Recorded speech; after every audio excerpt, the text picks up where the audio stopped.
Hi guys, welcome to another edition of GamingNight. Tonight we're going to be going through how to play Once Upon a Time, the storytelling card game. I'm going to give you kind of the basics of the game. First off, we're going to start off with explaining how setup works. Each player is going to get 11 cards minus the number of players. So in a 5-player game you're going to get 6 cards. And then you're going to also get randomly dealt one ending card. Now the ending card I have is So They Promise Never to Fight Again.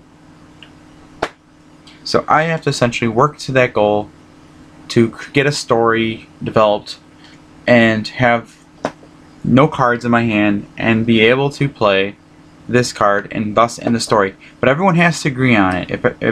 If somebody thinks that I just kind of whipped the story out of nothing and just didn't really develop the story, they could deny me the win and I'd have to discard this ending and draw another one and replace it. So anyways, the cards that I have, I have Battle, which is an event. It's got a little purple symbol on there showing that it's an event. I got Moat, which is a thing, which is represented by a green icon in the upper left corner. Lucky, which is an aspect, which is identified by the moon symbol. I have Underground, which is a place, which is shown by a castle. I got Planning as an event, and I have a wizard character shown by the drama or mass symbols on the card, whatever you want.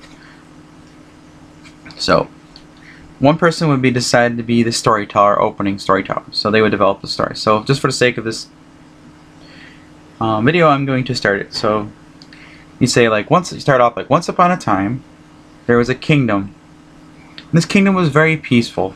Everyone got along really well.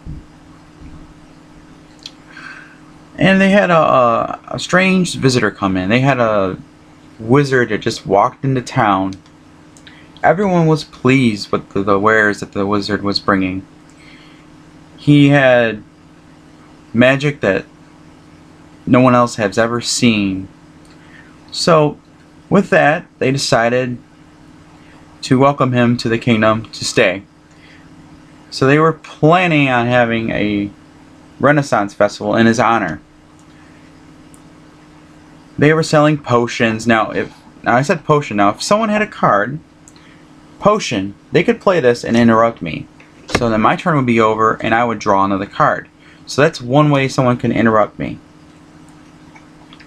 There are other things that I could done, like they had for example, if I would have said the wizard was very lucky and I played this and they had an interrupt here, it says aspect, because since lucky is an aspect, they could interrupt me that way and they could take over from the story.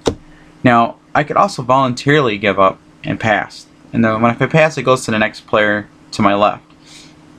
But interrupts basically the person will take over from where you left off. So and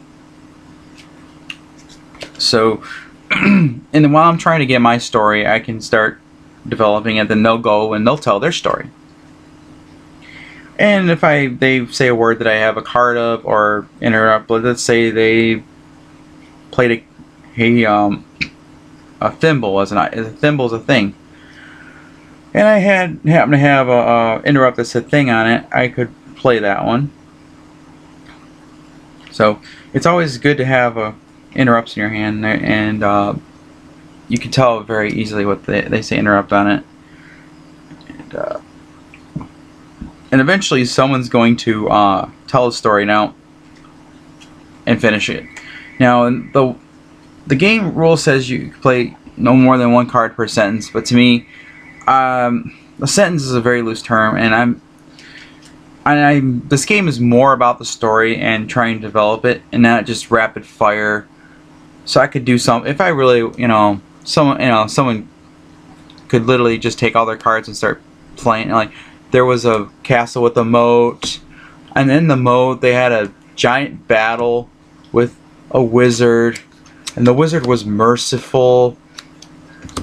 And just keep doing that, but for the sake of the game, it's not meant to be like that. It's meant to be Very story driven and interactive with all the players, so they all have at least a chance to kind of like mold the story into interesting tale. And